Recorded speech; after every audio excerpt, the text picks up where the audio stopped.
and with ayan, si Derek Edsel at sa amin. And yeah, medyo na-late ako, medyo nagising na ako late.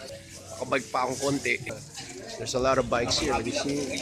Check that out. It's tapos kami lang ata ni Edsel yung BMX. So sa Fixie. Very very nice Fixie right here.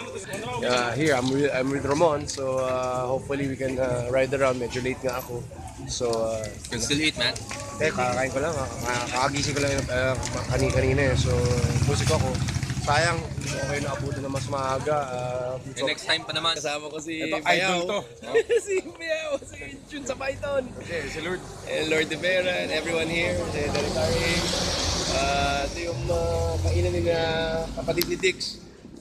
All the guys. Ed says there. Sobrang nagutom ako dun sa 6 kilometer na na binike natin ha. Gutom ka, nakakain ka. Si Elsie nang reklamo nga, hindi nakakain. Iya no.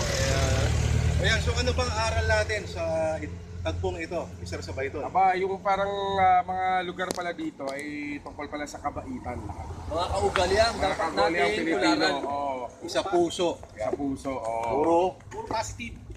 Yan, Puro yan, positive totoo, dapat. Yeah, positive. Oo. Hindi yung mga positive na nangaagaw ng armas. Ang armas. At nilalagyan ng karatola. Dito kami nag-end up kina Raven Cycles, Maginhawa. Yung pinaka-gusto kong poster ng Enemy Bikes, yung may Darth Vader. Pinapa-adjust namin yung bike ni Edsel na Mongoose na kakabili lang dito a few, I think mga 2 weeks ago. Kahit ano, sila Darren. Kikita ulit kami. You can see all the parts.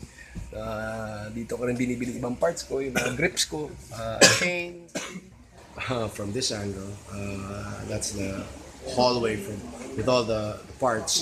And then there's also a second floor with all the other bike parts and the lounge. You can actually stay here and just chill. That's what I like about this place. All right.